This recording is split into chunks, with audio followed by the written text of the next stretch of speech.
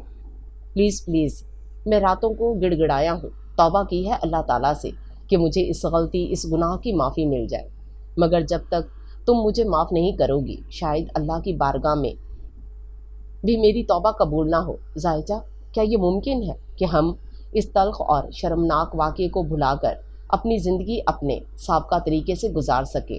اس کا لہجہ زائچہ کی سرد بحری کے باعث رفتہ رفتہ مدھم ہوتا گیا۔ اچھا، نبھا کر لیتے ہیں آپ مرد حضرات۔ زائچہ کے لبوں پر تلخی بھری مسکراہٹ تھی۔ کسی کی زندگی کو گالی بنا کر آپ اپنی معافی اور توبہ کے الفاظ لے آتے ہیں۔ اگر آپ کو معافی مل بھی جائے تو میں جس پر یہ قیامت گزر گئی، اس زہر آلود حقیقت کے ساتھ لوگوں کا سامنا کیسے کروں گی؟ میری ماں جو مجھے دلہن بنانے کے خواب دیکھ رہی ہے، اس شخص کی زندگی میں جب میں شامل ہوں گی اور اگر اسے میرا دامن داغدار لگا تو میرا مستقبل کیا ہوگا؟ یقیناً لوگ مجھے زانی کہیں گے، سنسار کریں گے، کیونکہ ہمارے معاشرے میں مرد کے گناہ معاف کر دیے جاتے ہیں، مگر عورت چاہے وہ بے گناہ ہو یا زیادتی کا شکار، اس پر کوئی ترس نہیں کھاتا۔ ہمارا معاشرہ اللہ کے احکام پر نہیں، اپنے بنائے ہوئے اصولوں پر چلتا ہے۔ اگر میری ماں نے مجھے سکھایا ہوتا کہ دینداری سے زندگی کیسے گزارنی ہے، اللہ کے احکام کی طرف رجوع کیا ہوتا ہے، کہ شریعت ہمیں غیر محرموں سے پردہ کرنے کا حکم دیتی ہے،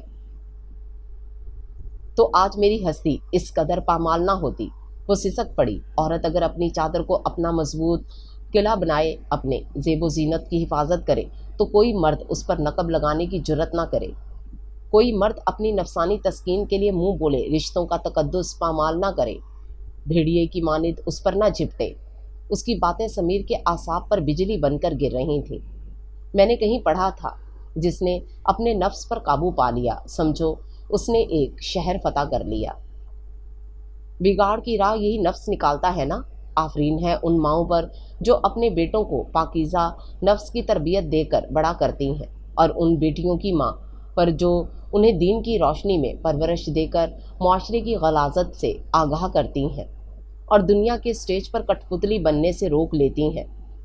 شریعت میں کوئی پابندی نہیں کہ انسان حلال کو چھوڑ کر حرام کی طرف دوڑے اور زناکاری یا بدکاری کا مرتکب ہو۔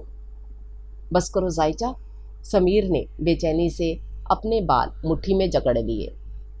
وہ جتنا اس احساس گناہ سے چھٹکارا چاہتا تھا، وہ اتنا ہی اپنے لفظوں سے اس پر ملامت کے تیر برسا رہی تھی۔ یہ وہ بے وقوف لاپرواہ اور نادان زائچہ تو نہ تھی۔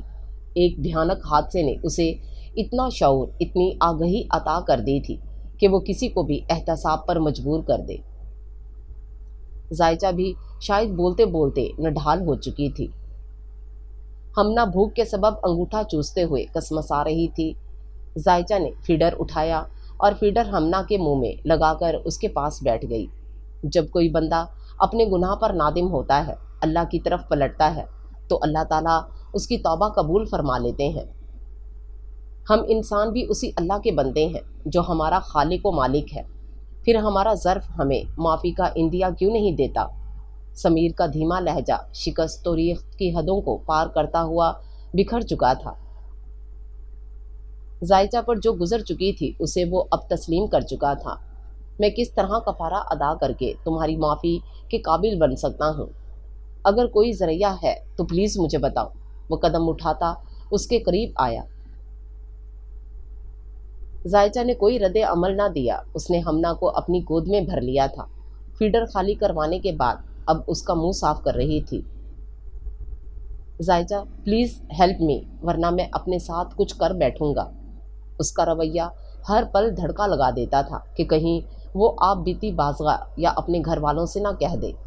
وہ چاہتا تھا کہ اس کی ندامت، اس کا گناہ دھل جائے، اور پھر جو کچھ زائچہ نے اس سے کہا وہ دنگ رہ گیا۔ یہ کیا کفارہ تھا جو اسے سکون دینے کے بجائے تمام عمر پچھتاوے کی سلیب پر لٹکانے والا تھا۔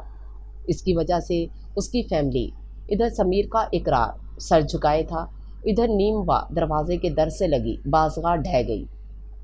قدموں نے کیسے سمیر کے بیڈ روم کے واش روم تک کا فاصلہ طے کیا وہ نہیں جانتی۔ اندر جا کر تمام ضبط ٹوٹ گیا اور وہ پھوٹ پھوٹ کر رو دی۔ ٹرین پوری رفتار سے دوڑ رہی تھی، سر سے پیر تک عبایا میں چھپی وہ اپنی سیٹ پر ساکت و سامت بیٹھی تھی۔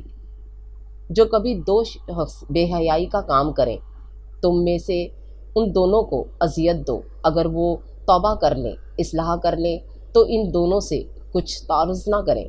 بلا شبہ اللہ تعالیٰ توبہ قبول کرنے والے اور رحم کرنے والے ہیں۔ توبہ قبول کرنا اللہ تعالیٰ کی ذمہ ہے، وہ توبہ انہی کی قبول فرماتے ہیں جو نادانی میں گناہ کر بیٹھتے ہیں اور جلد ہی توبہ کر لیتے ہیں۔ اللہ خوب جاننے والا، حکمت والا ہے۔ سمیر راتوں کو اٹھ اٹھ کر روتے گڑ گڑاتے کثرت سے ان آیات کی تلاوت مع تفسیر کرتا تھا، تو وہ کیوں نہ جان سکی کہ اس کی ازدواجی زندگی کس قیامت کی نظر ہو چکی تھی۔ اگر زائچہ کی جگہ کوئی اور لڑکی اس کی زیادتی کا شکار ہوئی ہوتی تو خبر ہونے پر اس کا رشتہ سمیر سے پہلے جیسا نہ رہ پاتا۔ ازدواجی رشتے میں شک اور بے اعتمادی کا سایہ پڑ جائے تو عورت بمشکل ہی سمجھوتا کر پاتی ہے، جبکہ یہاں تو اس کی سگی بہن ہی مسلوب کر دی گئی تھی۔ اپنا گھر اور بچے چھوڑتے ہوئے وہ کرب اور دکھ سے ضرور دوچار ہوئی تھی، مگر سمیر کو چھوڑتے ہوئے اسے کوئی تکلیف نہ ہوئی۔ اس نے کھلے دل سے اسے معاف کر دیا تھا۔ قرآن کی جن آیات کا ترجمہ سمیر دہراتا رہتا تھا وہ اسے بھی ازور ہو چکا تھا۔ جب اللہ تعالیٰ اپنے بندوں کو اپنی طرف پلٹنے کے لیے راستے کھولتا ہے، دل سے کی گئی توبہ کو قبول کرنے کی خوشخبری دیتا ہے، تو انسان معاف کرنے کا رویہ کیوں نہیں اپنا سکتا؟ اگر ہم معاف کرنا اور نظر انداز کرنا سیکھ لیں تو معاشرے سے بے شمار برائیاں ختم ہو جائیں۔ ہر سیاہ رات کی چادر نے ہر منظر کو ڈھانپ رکھا تھا۔ ٹرین کی رفتار کے سبب سرد سنسناتی ہوائیں مسافروں کو نیند کی آغوش میں لے گئی تھیں، مگر اس کی آنکھوں میں نیند کا شائبہ تک نہ تھا۔ کمپارٹمنٹ میں جلتے مدھم بلب پر نظریں جمائے وہ ڈوب سی گئی تھی۔ سفری بیگ کی زپ کھول کر اس میں سے ایک طے شدہ کاغذ نکالا۔ کئی بار وہ یہ کاغذ نکال چکی تھی، پھر واپس رکھ دیا تھا۔ وہ جانتی تھی اس میں زائچہ نے کیا لکھا ہوگا۔ چند گھنٹے ہو چکے تھے اسے اپنے بچوں سے جدا ہوئے۔ ہمنا کی بھوک نے اس کے سینے میں درد جگانا شروع کر دیا۔ اس نے بیٹھے بیٹھے گھٹنوں کو سینے سے لگایا، خود کو بازوؤں کے حلقے میں لیا اور درد برداشت کرنے کی سعی کی۔ جب ضبط کو قرار ملا تو اس نے کاغذ کھول کر نگاہوں کے سامنے کیا۔